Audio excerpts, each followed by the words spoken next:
왜 의사들은 죽음 앞에서 거짓말을 할까요? 현대 의료는 거대한 죽음 비즈니스로 사람들의 공포심을 유발합니다. 이렇게 생긴 공포는 사람들에게 끊임없이 불필요한 의료 검진을 요구하고 갖지 않아도 될 두려움을 재생산하는 구조를 만들어냅니다.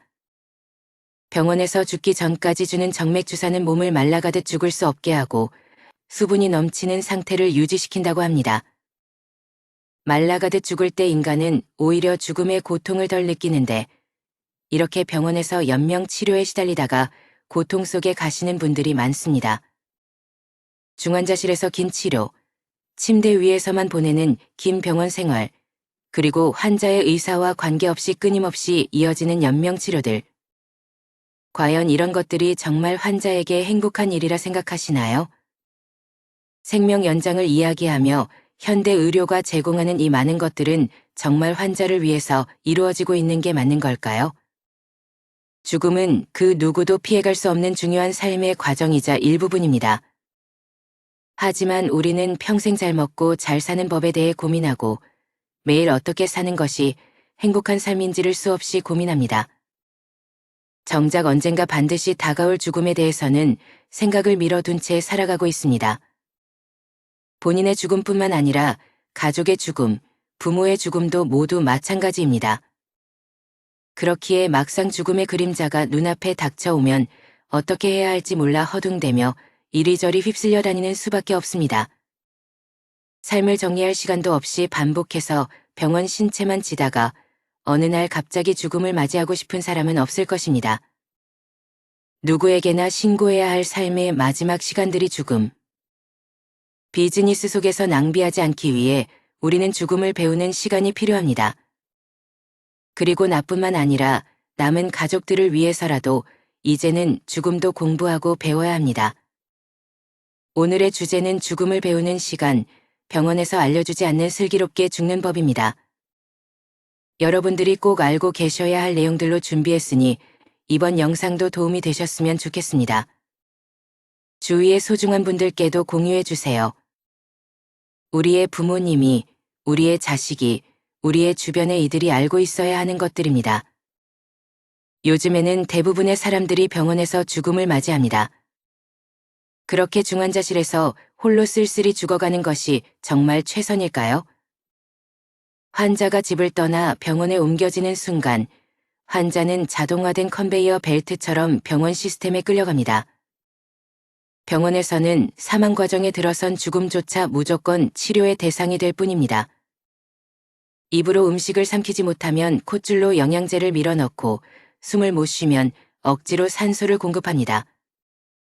수십 개의 줄을 연결해 내일 죽을 사람을 본인 뜻과는 무관하게 몇 달이고 연명시키는 일도 벌어집니다. 이 과정에서 8인간 하는 덤이고 돌봄도 덩달아 외주화됩니다. 요양병원과 요양원들 또한 하나의 사업이 되어버린 것이 현실입니다.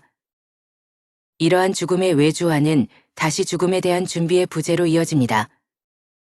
말기암 환자들조차도 막상 임종을 맞으면 영정사진을 못 구하는 일이 허다하다고 합니다.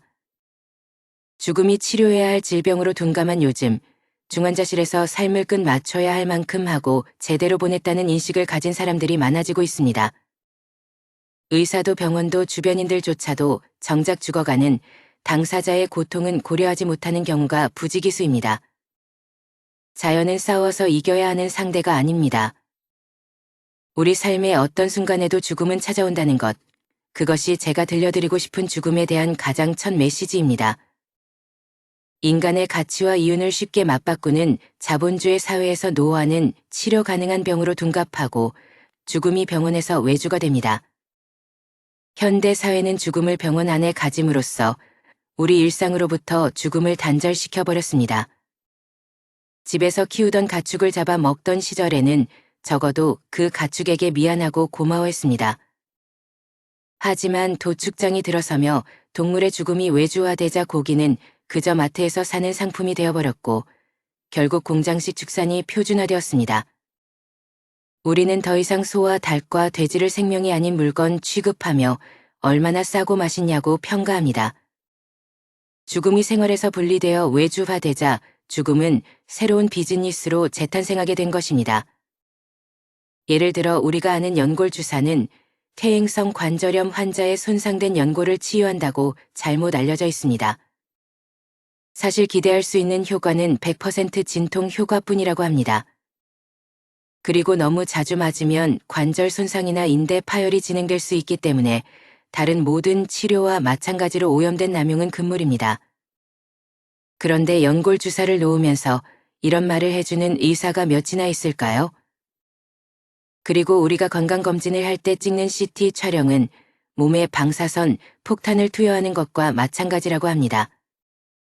그런데 병원에서는 CT 촬영을 쉽게 권유하는 경향이 있습니다.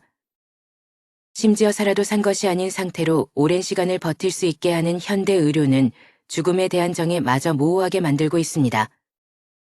바로 병원에 생사 결정권을 넘겨주고 생을 마무리하게 하는 것입니다. 삶을 정리할 시간도 없이 반복해서 병원 신세만 지다가 어느 날 갑자기 죽음을 맞이하게 되는 겁니다. 가족들의 얼굴도 알아보지 못하고 몸에 수십 개의 관을 삽입한 채 24시간 울리는 기계음을 들으며 죽어가고 싶은 사람은 없을 것입니다. 그러나 죽음을 외면하면 이런 일은 언제라도 일어날 수 있습니다.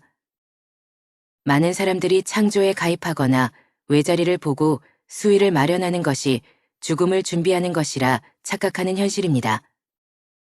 병원의 죽음 비즈니스에 속지 않고 원하는 방식으로 생을 마무리하려면 어떤 준비가 되어 있어야 할까요? 병원은 잠들지 않습니다. 하얗게 불을 밝힌 병동의 밤은 어느 날은 평온하게, 어느 날은 전쟁터와 같이 치열하게 밝아옵니다. 죽음을 말하기 싫어하는 의사와 이를 받아들일 수 없는 환자와 가족 사이에 암묵적인 합의가 이루어지고 있습니다. 그 결과 중환자실은 임종을 맞이하는 장소로 변질되고 있습니다. 한편으로 암묵적인 합의라는 것은 누구도 선택에 대한 부담을 지지 않기 위해 존재하는 것처럼 보이기도 합니다. 갈등의 지점에서 우리는 어떤 선택을 해야 하는가에 대해 생각해 볼 필요가 있습니다. 많은 환자와 가족이 큰 병원에서 해볼 것은 다 해보자는 말로 결국 몸과 마음이 피폐해지는 경우가 많습니다. 왜 생전에는 관심도 없고 제대로 하지 않으면서 죽음에 가까워졌을 때야 이런 선택을 하는 걸까요? 또 왜 꼭 큰 병원에서 임종을 맞이해야 하는 것일까요? 어차피 위험이 있는 상황이라면 환자나 보호자들은 똑같이 나쁜 결과라도 대형 병원에서 그 결과를 맞이했을 때 의심하지 않고 더 쉽게 승복하는 경향이 있다고 합니다. 의료가 사람이 하는 일이 아닌 첨단 기계와 설비에 달린 일이라는 생각이 팽팽하기 때문입니다. 죽을 거란 걸 알면서 아무것도 하지 않은 것은 정말 죽이는 것과 같을까요? 실제로 어떤 환자의 가족은 심폐소생술을 하지 않거나 중환자실에 입실시키지 않은 것을 귀책 사유로 삼아 담당 의사를 엄벌할 것을 주장했습니다. 그러나 법조인들은 법률적으로 이 행위가 유죄가 될 수 있다고 보았습니다. 그렇다면 이유를 막론하고 죽음에 직면하면 인공적으로 연명을 하게 해야 책임을 면한다는 뜻이 됩니다. 그렇지 않으면 범죄자가 되는 것이 우리나라의 뼈아픈 현실입니다. 위는 우리나라 인종문화의 총체적인 혼란상에서 비롯되는 비극입니다. 그럼에도 불구하고 좋은 의사란 최선을 다할 때와 이제 그만 놓아야 할 때를 분명히 할 줄 알고 가족을 설득할 수 있어야 한다고 믿습니다. 왜 의사들은 죽음 앞에서 거짓말을 할까요? 인공호흡기를 달면 그래도 당장은 좀 편해지실 겁니다. 이런 말은 거짓말입니다. 인공호흡기를 단 상태에서는 자발적 호흡을 어떤 형태로든 죽여놓지 않으면 제 정신으로는 버티기가 힘들기 때문입니다. 여러분, 한번 생각해 보세요. 자연스러운 호흡 리듬에 반하여 기계가 규칙적으로 그것도 가슴이 터져 나갈 듯한 압력으로 강하게 공기를 불어넣는 것이 어떻게 편할 수 있을까요?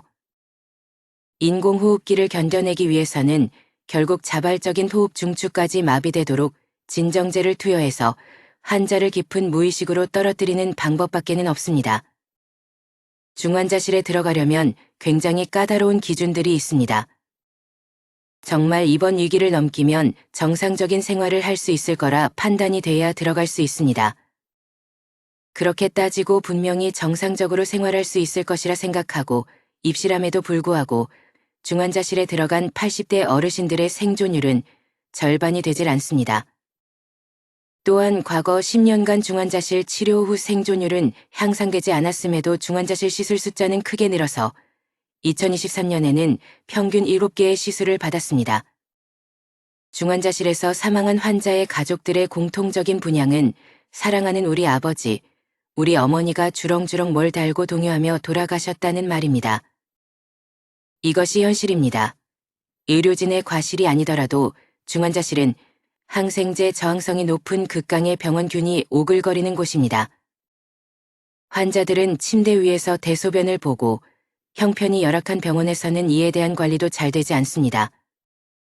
그리고 감염과 함께 또 하나 흔한 문제가 선망입니다. 선망은 뇌신경 정신질환의 일종으로 감각 이상, 감정 변화 불면증, 수면장애, 언어장애, 초조한 혼돈, 환각, 환시 등이 주요 증상입니다. 인공호흡기를 단 환자의 60에서 80%가 이러한 선망을 경험한다 합니다. 쉽게 말해 정신줄을 놓는다 이해하면 됩니다. 환자나 가족들에게 이것은 생사의 지역이나 마찬가지입니다. 좋은 죽음이란 무엇일까요? 죽음에 임했을 때도 존엄성과 사생활을 보호받을 수 있어야 합니다. 그리고 죽을 장소를 내가 선택할 수 있어야 합니다. 마지막으로 임종시 함께 할 사람을 선택할 수 있어야 합니다. 그렇게 언제 떠날지 예상하고 작별 시간을 가지는 것입니다. 생명 유지 장치를 쓸 것인지 사전에 결정하고 그 결정을 존중받아야 하며 무의미한 생명 연장을 하지 않는 것이 좋은 죽음이라고 생각합니다. 혹시 이런 생각해 보신 적이 있으신가요? 내가 만약 말기암 선고를 받는다면 혹은 시한부 인생 선고를 받는다면 몸이 쇠약해져서 스스로 팔다리도 못 움직이고 밥도 누가 도와줘야 먹을 수 있다면 어떻게 하실 건가요? 아마도 주변에서 이런 소리를 하면 쓸데없는 소리라며 면박을 받기 십상일 것입니다. 불과 몇십 년 전만 해도 일상에서 죽음을 목격하는 일이 많았습니다. 요즘 세대는 잘 모르지만 60대 전후만 해도 어린 시절 형제 자매를 기근이나 질병으로 안타깝게 먼저 보낸 분들도 많으실 겁니다. 하지만 어느 순간부터 우리 일상 속에서 죽음이 사라지기 시작했습니다. 과거에는 집에서 돌아가시고 집에서 장례를 치르는 경우도 많았습니다.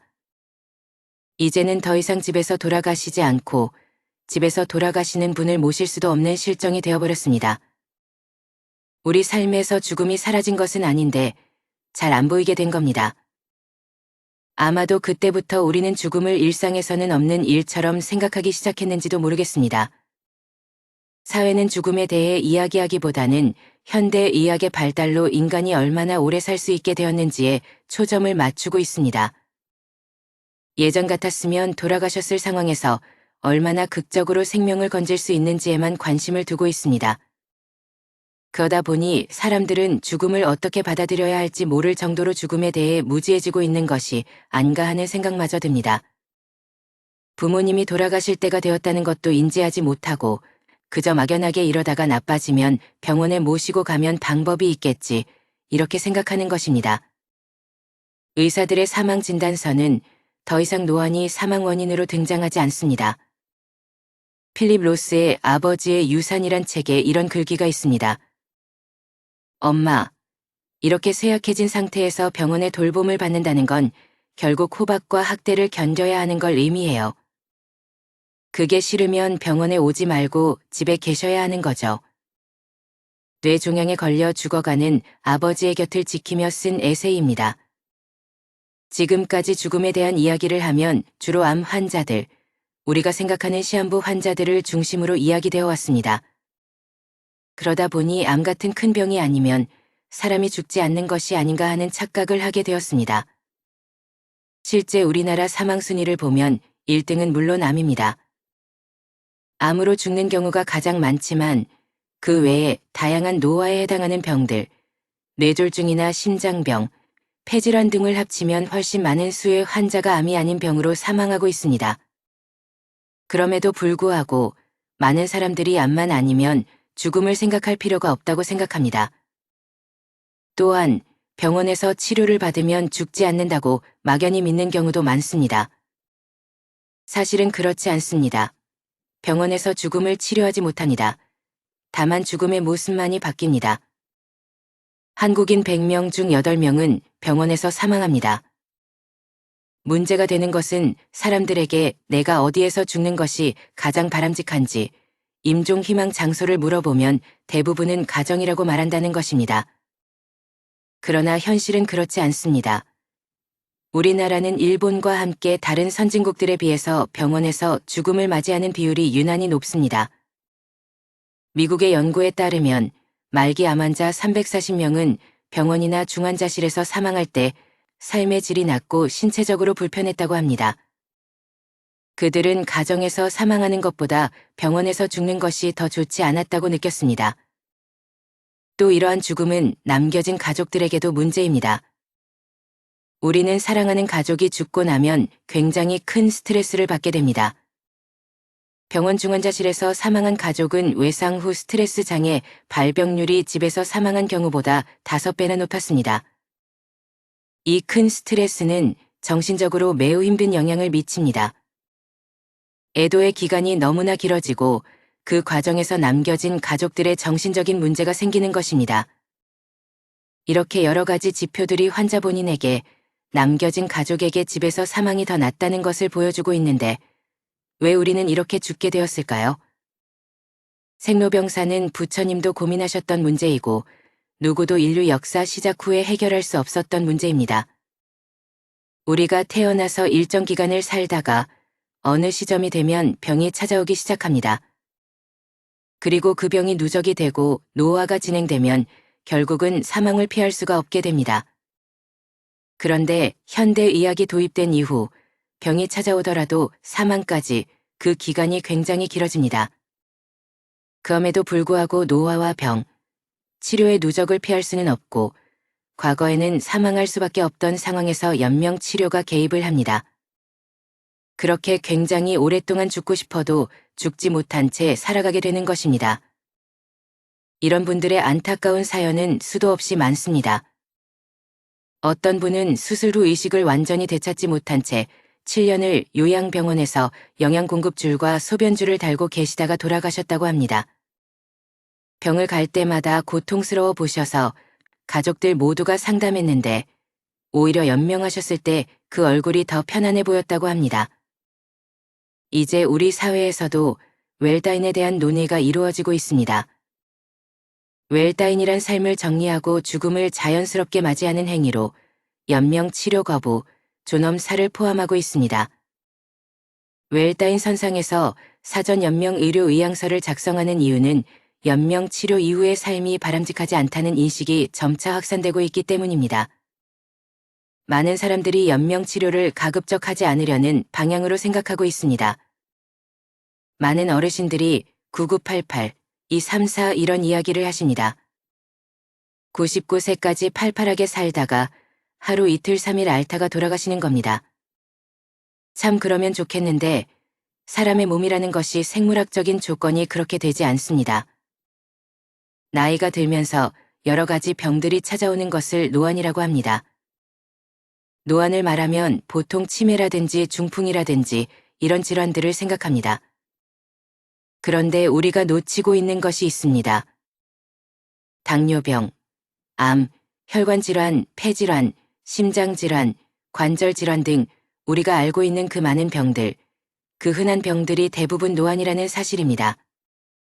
당뇨병을 한번 살펴보겠습니다.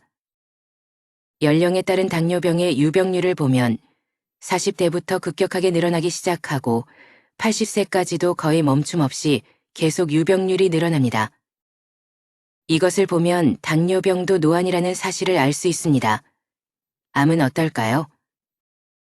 우리는 흔히 암을 듣게 되면 영화나 소설에서 나오는 슬픈 이야기들이 떠오릅니다. 젊은 나이에 사랑하는 사람들을 두고 떠나는 애절한 이야기들로 감성적으로 받아들이게 됩니다. 그러다 보니 암을 어떻게 해서든지 물리쳐야 하는 그런 질환이라고 생각하게 됩니다. 하지만 젊은 나이의 암과 고령의 암은 분명히 다릅니다. 생물학적인 상황도 다를 뿐만 아니라 치료에 대한 접근도 달라져야 합니다. 요즘은 어르신들이 신체 기능이 좋아져 과거에는 젊은 사람들에게만 시행하던 강력한 항암 치료를 고령에도 많이 하게 됩니다. 이것이 과연 바람직한 현상일까요? 죽음이나 노화는 정말 의료 처치로 되돌려야 하는 것일까요? 현대의학에서 말하는 사망에 이르는 세 단계가 있습니다. 일반적으로 생로병사의 과정을 거쳐서 사망을 하기 전까지 몸이 수해지는 단계로 첫 번째 단계는 외출을 못하는 단계입니다. 즉, 누군가의 도움이 없으면 집 바깥을 안전하게 나갈 수 없는 그런 단계가 옵니다. 이 상황을 사회적인 사망의 단계라고 봅니다. 두 번째 단계는 침상에서 못 벗어나는 단계입니다. 이것을 이제 자리를 보존한다, 이렇게 표현하기도 합니다. 이전에는 외출을 못 하시기는 하지만 그래도 집 안에서는 스스로 식사를 하러 거실에 나오시고 화장실을 가실 수 있었습니다. 그러나 이 단계가 되면 가장 큰 문제는 누군가가 나의 대소변을 해결해 줘야 한다는 겁니다. 이 상황을 생물학적 사망이라고도 말합니다. 마지막 단계는 이제 정말 밥도 못 먹는 단계입니다. 현대의학은 여기에 또 개입을 하고 인위적으로 영양을 공급하면서 삶을 늘립니다. 즉, 영양 주사를 놓는다든지 심하면 위에 구멍을 내서 이관을 통해서 영양을 공급하죠. 그러면 과거의 기준으로는 분명히 사망 단계에 접어들었던 분들이 굉장히 오랫동안 생존할 수가 있습니다. 노안으로 천명을 다해 죽는 것은 이제 정말 이룰 수 없는 꿈이 되어버린 걸까요? 슬기롭게 죽음을 준비하는 4가지 방법을 말씀드리겠습니다. 첫 번째는 재산 정리입니다. 의외로 굉장히 많은 어르신들이 이것을 준비하지 않으십니다. 상속이나 세법이 복잡하기도 하고 나는 재산도 많지 않은데 나 죽은 다음에 자식들이 알아서 하겠지, 이렇게 막연히 생각하는 것입니다. 그 결과로 유류분 소송이 계속 늘어나고 있는 것입니다. 미국 사람들은 굉장히 젊은 나이에 유언장을 쓴다고 합니다. 심지어 20대에 작성하기도 할 정도입니다. 예금과 같이 아주 적은 금액이라도 내 재산이 생겼을 때, 그리고 내가 죽었을 때, 내 뒤에 남겨진 사람이 있을 때 미리 써두는 것입니다. 어떤 유언을 남길지 생각해 보시고 직접 써서 미리 간직하는 것도 굉장히 중요한 부분이라고 생각합니다. 그렇게 내 삶을 돌이켜보는 시간을 한번 가져보시길 바랍니다. 슬기롭게 죽음을 준비하는 방법 두 번째는 사전 연명 의료 의향서입니다. 만약 내가 사고를 당해서 매사 상태가 되거나 회복 가능성이 없을 때 연명 치료를 중단하기 위해서 조금 더 용이한 절차적인 문제입니다. 그러나 몸 상태가 서서히 나빠지는 노화의 경우 사전 연명 의료 의향서가 의미가 없는 경우가 많습니다. 점점 웰다인에 대한 관심이 높아지며 사전 연명 의료 의향서를 미리 작성해 두시는 분들도 많아지고 있습니다. 그런데 우리나라에서 과거 사전 연명 의료 의향서를 작성했던 33만여 명 중 뜻에 따라 생을 마감한 경우는 725명에 불과했다는 사실을 아시나요? 2023년 기준으로는 180만 명이 사전 연명 의료 의향서를 작성했다고 하지만 이 중에서 본인의 뜻에 따라 죽음을 맞이하는 사람은 몇 명이나 될까요? 이 서류 하단에 있는 유의 사항을 보면 여기에 기록된 이 결정은 담당 의사와 해당 분야의 전문의 1명 모두가 임종 과정에 있는 환자라고 판단하는 경우에만 할 수 있다라고 되어 있습니다. 그런데 큰 대학병원 응급실에 가보십시오. 분명히 돌아가실 환자인데 폐렴입니다. 신장이 나쁩니다. 탈수입니다. 이렇게 얘기하지 누구도 임종이라고 얘기를 하지 않습니다. 왜냐하면 바로 그 순간에 있는 문제들만 해결하면 그만이라고 생각할 수 있기 때문입니다. 그래서 누구도 이제 그만이라고 말하는 사람이 없습니다. 의사는 병원에 온 환자의 생명을 살릴 의무가 있기에 모든 수단을 동원합니다. 폐가 기능을 상실하면 인공호흡기를 부착하고 심장이 기능을 못하면 에크모를 연결합니다. 그리고 임종을 앞둔 환자는 중환자실에서 신체의 기능을 확인하고 대신하는 온갖 줄을 주렁주렁 매달고 누워 있습니다. 그리고 시간이 지나면서 신체의 기능은 서서히 저하되고 그렇게 죽음에 이르게 됩니다. 인공호흡기나 에크모를 연결하면 보호자의 요구를 떼기 어려운 상황이 됩니다. 그로 인해 남은 가족들의 경제적 부담이 커지고 임종을 앞둔 환자는 작별 인사도 못한 채 의식 없이 죽어가는 일이 계속되고 있습니다. 가장 평화로운 임종은 불안함에서 벗어날 것, 혼자서 임종하지 않을 것, 아이들과 함께 있을 것이라는 세 가지 조건이 충족되는 것이라고 합니다. 이 세 가지는 모두 병원, 특히 중환자실 임종에서는 지켜지기 어려운 조건입니다. 양심 있는 의사들은 입을 모아 얘기합니다. 임종 전 마지막 3개월을 가족과 생을 마무리하는 시간으로 보내기보다는 중환자실에서 보내는 관행이 그 가족들을 불행하게 만든다고 말이죠. 환자의 손가락 2마디가 썩어 들어가고 있는데도 주치의는 승합제를 올리고 심폐소생술을 하여 몇 시간의 생명을 연장하는 것이 지금 현대 의료 시스템의 현실입니다. 그래서 노안으로 정말 기력이 쇠해지고 이제 나도 죽음을 받아들여야 한다고 생각하면 병원 치료를 받지 않겠다는 걸 모두에게 분명히 밝혀야 합니다. 서양에서는 요즘 영양 공급과 항암 치료, 심지어는 혈액 투석까지도 연명 치료의 범주에 속한다고 봅니다. 이것을 결정하고 책임을 지울 사람은 바로 자신밖에 없습니다. 그 누구도 이것을 대신 결정해 줄 수 없습니다.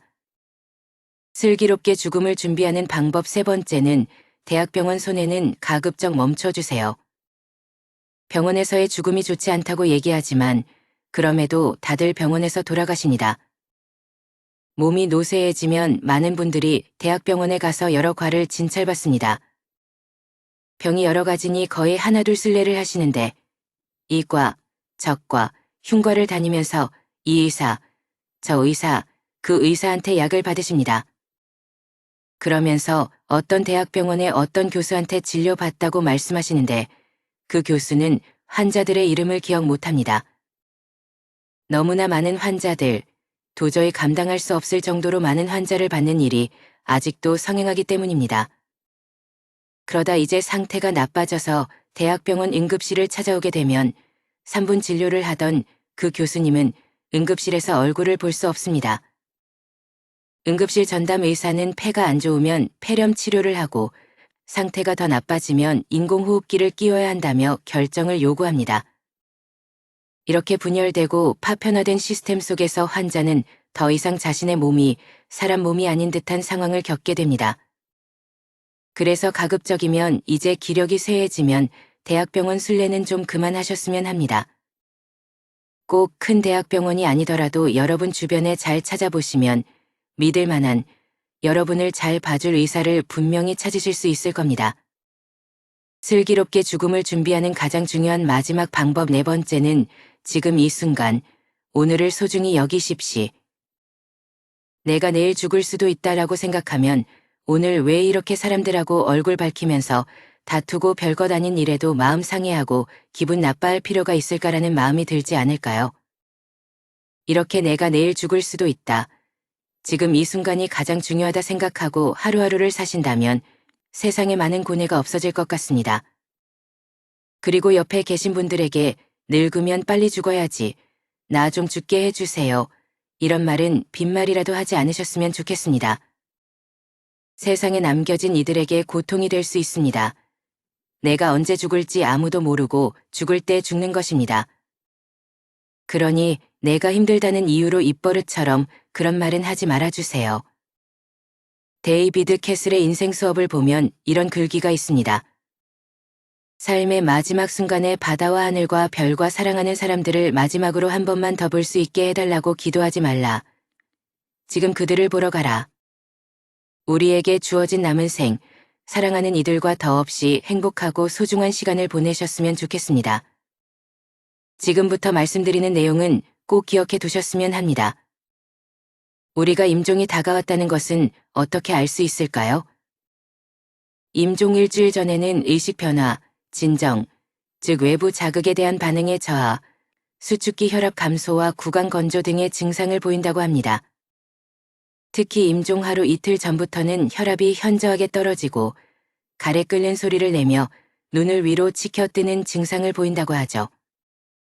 의식의 변화는 진정과 기면의 단계를 거쳐 혼수와 사망에 이르게 되는데 의학적으로 표현하자면 잠들듯 편하게 눈을 감는다는 것입니다.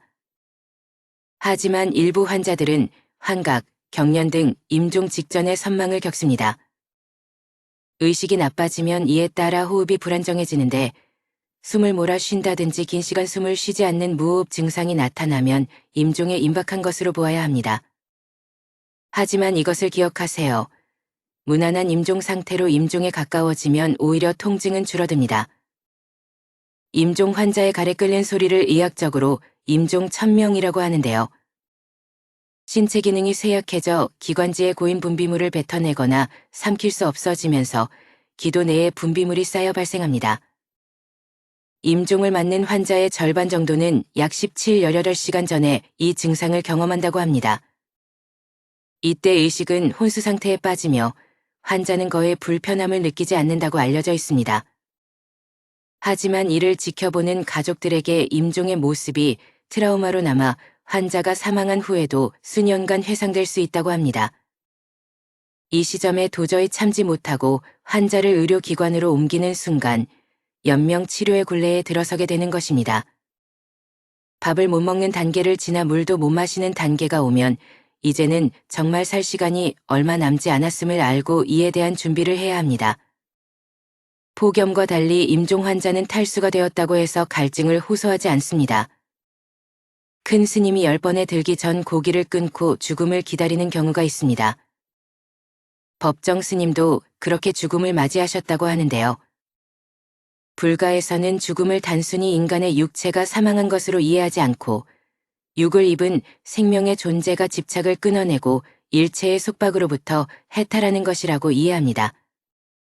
죽음은 누구에게나 찾아오는 자연스러운 우주의 섭리일 뿐입니다. 그리고 그것을 수용하는 것은 자연과의 조화이니 나이 들어 맞이한 죽음은 아름다운 최상의 미덕인 셈입니다. 조금도 슬프거나 비참한 일이 아닙니다. 가야 할 때가 왔다고 생각되면 자연으로 돌아가는 것이 가장 바람직한 형태의 죽음이 아닐까 생각해 봅니다. 김철이라는 독립운동가를 아시나요? 임종하시기 전에 21일간 물만 드시면서 꼬박 굶고 마지막에 관장을 하고 돌아가셨다고 하는데요. 이렇게 돌아가시면 염할 것도 하나도 없다고 합니다. 다음은 기약전 집에 있는 그의 죽음에 대한 기록입니다. 그 글귀들을 마음에 새기면서 어떤 죽음이 좋은 죽음일지 한번 생각해 보셨으면 합니다. 노 혁명가의 죽음은 은비토가 내 일생을 통해 가장 경계해 온 것이 남에게 쓸데없이 폐를 끼치는 일이오. 다른 하나는 번거로움이니 며느리 너는 나 죽은 날에도 울지 말고 그냥 학교에 가라. 가서 평상시처럼 아이들을 가르쳐라. 위험 있는 삶도 어렵지만 사람이 한 명을 알고 자신의 죽음을 위험 있게 맡기가 쉽지 않거나 그러나 선생은 그렇게 했다. 더는 목숨을 연연하지 않겠다며 일체의 병원 치료와 주사를 거부하고 20하루를 굶은 뒤 소년처럼 머리를 연도로 밀었습니다. 그 후 간호사를 불러 관장하고 중산복으로 갈아입은 후 새벽 2시 반에 가족들을 깨워 병원으로 갔습니다. 그리고 평소의 모습처럼 침대에 누워 도란도란 얘기를 하시다가 그만 깜빡 저 세상으로 가셨다. 입가에 행복했던 날 소녀와 함께 짓던 미소 자국이 역력했으며 눈가에 선 마지막 매 썩고 밝은 빛이 빛났다. 향년 85세. 여러분들은 이제 생의 마지막 날들을 어떻게 보내고 싶으신가요? 이상으로 나의 뒷매 품격이었습니다. 황금빛으로 물드는 여러분들의 행복한 인생 이막을 응원합니다. 오늘 영상이 도움이 되셨다면 구독과 좋아요 부탁드립니다. 끝까지 경청해 주셔서 감사합니다.